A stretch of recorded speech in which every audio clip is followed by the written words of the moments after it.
Life without mercy. Children and teen inmates before 1900. Some of the darkest crimes in American history didn't happen on the streets. They happened behind prison walls to children. What you are about to hear is real, forgotten, and disturbing. Subscribe now, because stories like this were buried on purpose, and we uncover them. The cell door slammed shut with a sound so loud it shook the stone walls. Inside the dark cell stood a boy no older than 12. His feet barely touched the cold floor. His hands were shaking. Around him were grown men, convicted thieves, killers, and hardened inmates who had survived years behind bars. This was not a nightmare. This was real America in the late 1800s. Children were locked inside adult prisons, and once the door closed, mercy did not exist. What happened to this boy next would haunt prison records for decades. That boy was not alone. Across the United States, thousands of children were sent to adult jails for crimes as small as stealing bread or skipping school. There were no youth courts, no child protection. Judges believed fear would fix children. Prison officials believed pain would teach lessons, and society looked away. In places like New York, Pennsylvania, and Massachusetts, boys as young as 7 were arrested and placed in cells meant for men. Girls were not spared either. Some were jailed for being homeless or accused of bad behavior. Inside, children were forced into silence, hard labor, and endless fear. Many were beaten by guards. Others were harmed by inmates who were never meant to share space with a child. Most suffered in silence, knowing no one was coming to save them. The shocking truth is that this system was legal. Court records from the 1800s show children sentenced to years behind bars with no chance of appeal. One well-known case from 1825 involved an 8-year-old boy named James Leisure, jailed in New York State Prison. By the late 1800s, cases like his were still happening. Reformers warned that prisons were destroying young minds, but their voices were ignored. Some children did not survive. Prison logs quietly listed deaths as illness or accident. Families were rarely told the truth. Others survived but left broken, unable to read, unable to trust, and unable to escape the shadow of prison life. These children did not grow up. They hardened too early. Public anger slowly began to rise when journalists exposed what was happening behind prison walls. Stories leaked of children chained, whipped, and locked in dark cells for days. One report described a boy crying through the night until his voice went silent. That report would change everything, but not before more children were lost to the system. And just as the nation began to question this cruelty, one shocking prison incident involving a teenage inmate forced America to finally look inside its darkest cells, and what was discovered there would shake the justice system to its core. Stay with me, because in the next chapter, we step inside that prison, and what happened to that child inmate would spark a movement that changed American history forever. The shouting stopped first. Then came the sound of running boots. When guards reached the cell block, a teenage boy lay on the cold floor, barely moving. He was 15 years old. He had been sent to prison for stealing a coat. Now, grown men stood back against the walls, silent. The prison report would later say there was an incident. It would not say that this moment finally forced the public to see what prisons were doing to children. This happened again and again across America in the late 1800s. In places like Eastern State Penitentiary in Pennsylvania and Sing Sing in New York, teenagers were mixed with adult inmates as if age did not matter. Once inside, rules were harsh and punishment came fast. Talking could lead to beatings. Mistakes could lead to isolation. For a child, prison was not correction, it was survival. Many children entered prison already scared and confused. Most came from poor families. Some had no parents at all. Courts did not ask why a child stole food or slept on the street. Judges only asked what law was broken. The sentence was the same as an adult's, years behind bars, no mercy. One real case shocked reformers in the 1900s. A 13-year-old boy was sent to an adult prison in New York for burglary. He could not read or write. Within months, prison doctors noted his behavior had changed. He stopped speaking. He refused food. He stared at walls for hours. Officials called him uncooperative. Today, we would call it trauma. Back then, he was punished harder. Girls suffered too. Teenage girls were jailed for things like running away or being labeled troubled. Inside women's prisons, conditions were just as cruel. Some were forced into labor from sunrise to nightfall. Others were locked away from all human contact. Their youth did not protect them. It made them easier to control.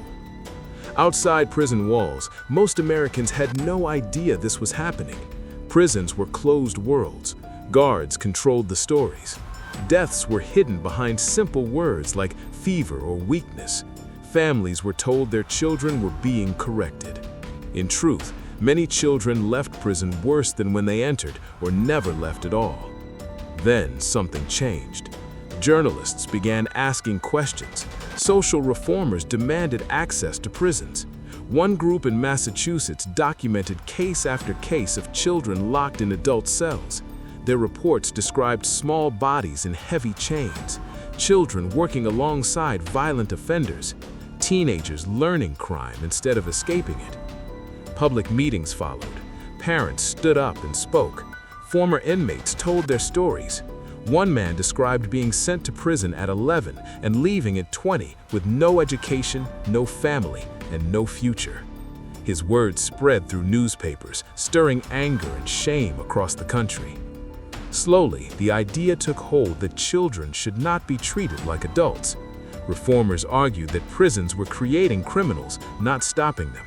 They pushed for separate courts, separate facilities, and a new way of thinking about youth and crime. But the prison system fought back. Wardens claimed separation was too expensive. Lawmakers hesitated. Change moved painfully slow. Then came the case that could not be ignored. A teenage inmate died while serving time meant for men twice his age. The details leaked. The age, the sentence, the conditions. This time, the public listened.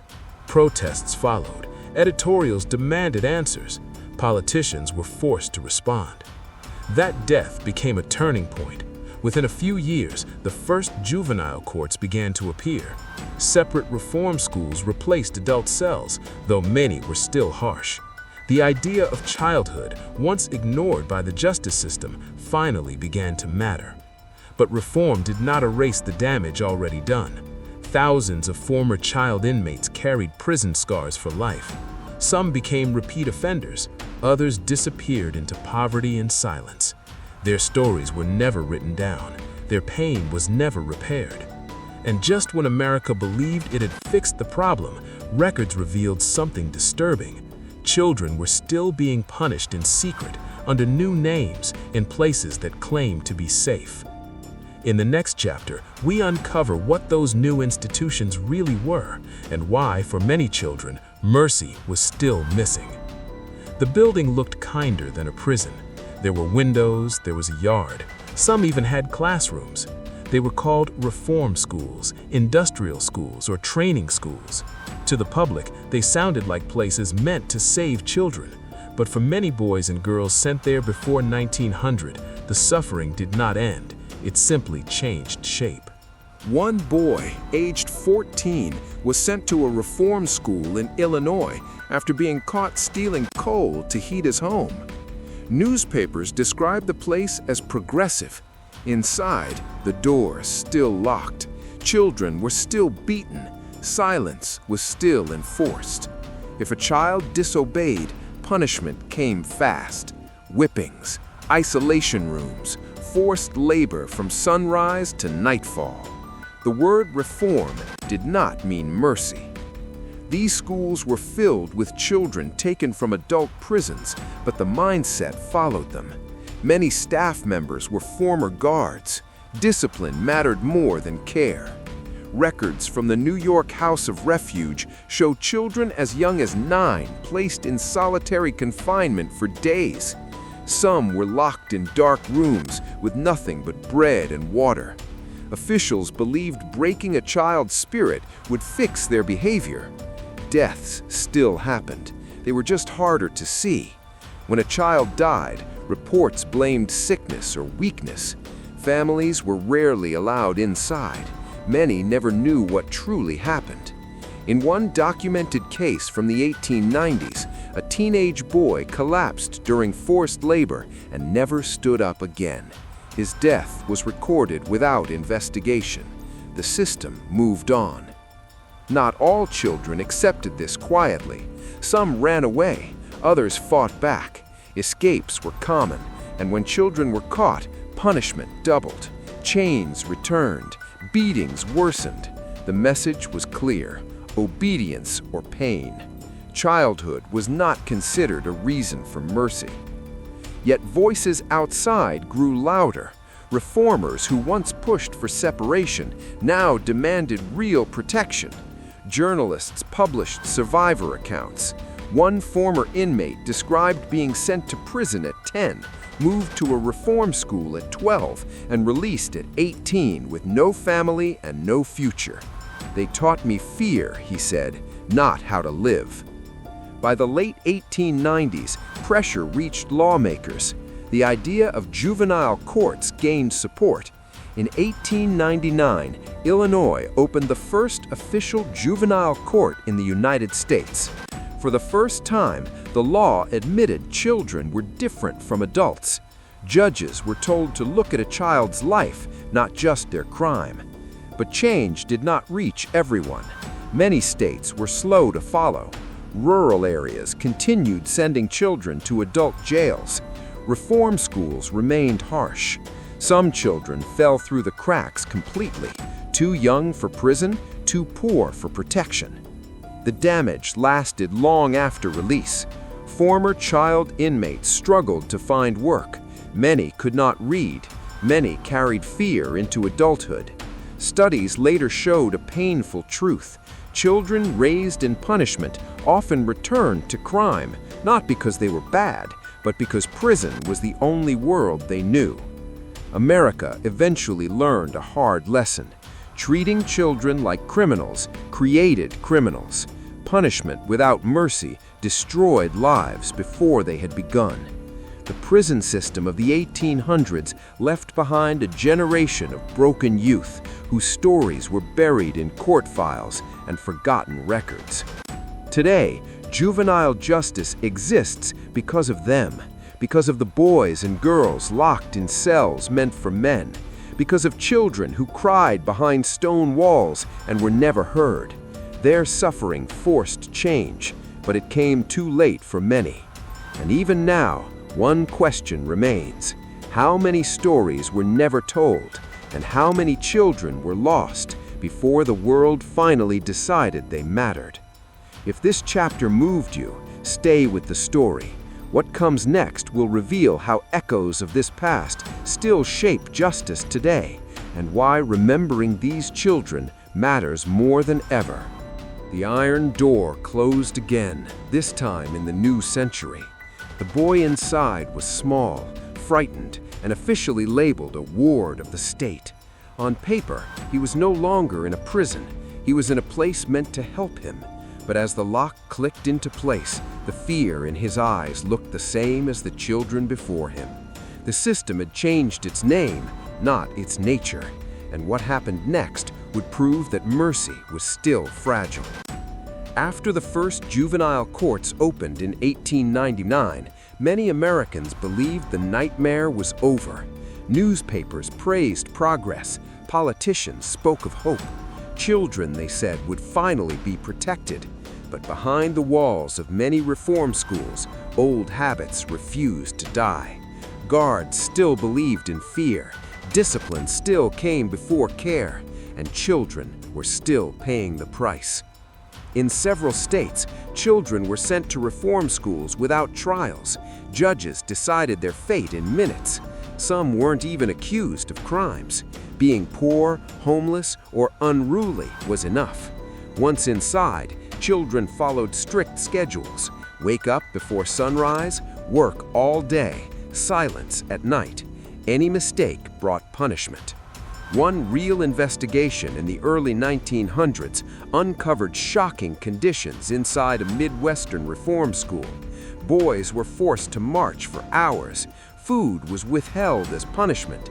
Beatings were common, but hidden. When a child collapsed from exhaustion, staff blamed weakness, not abuse. The public was stunned.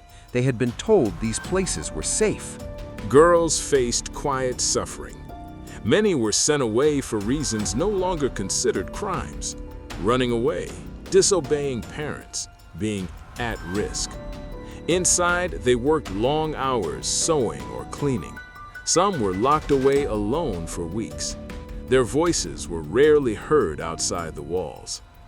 Former child inmates began to speak out as adults.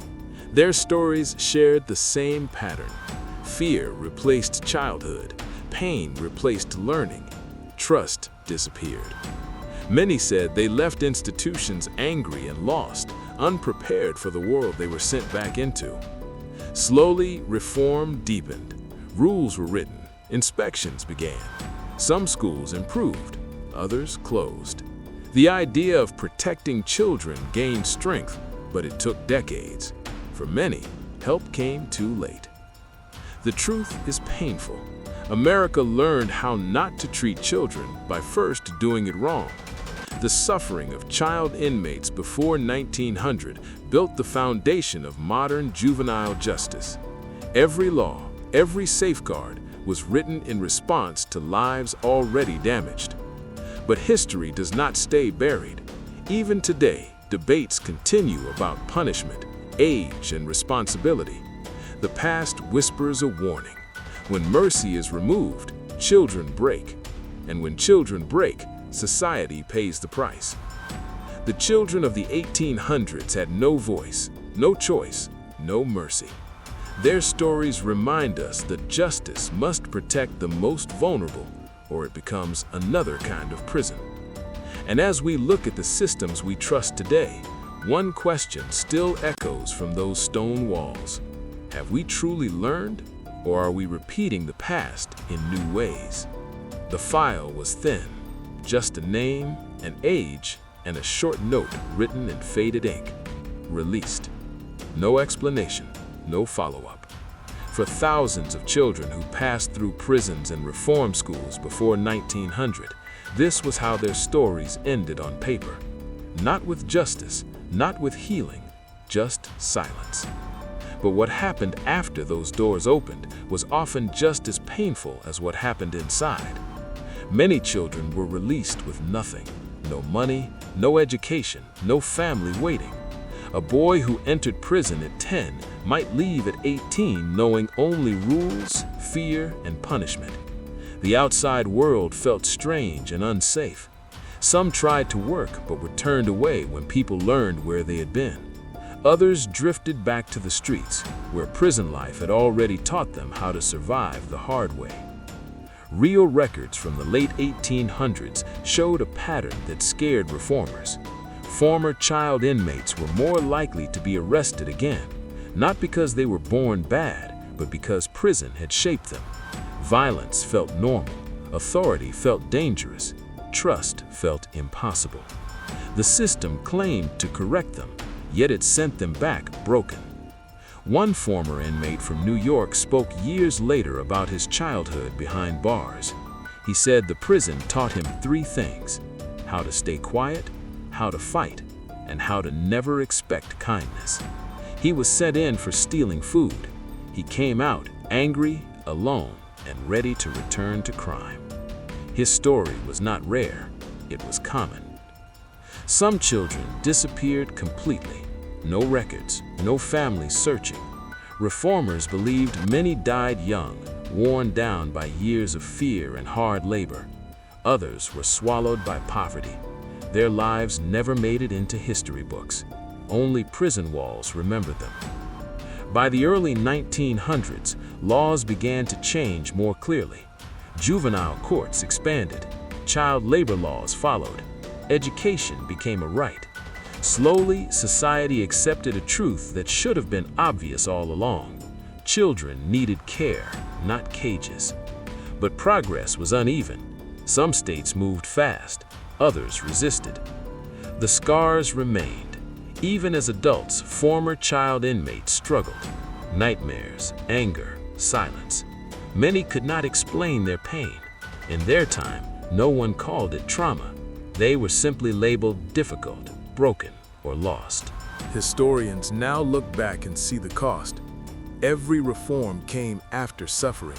Every protection was written because a child had already been hurt.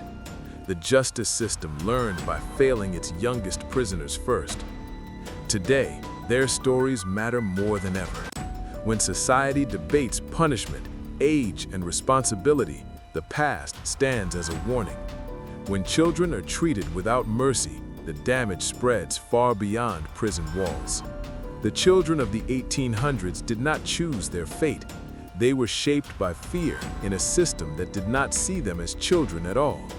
Remembering them is not about guilt, it is about truth.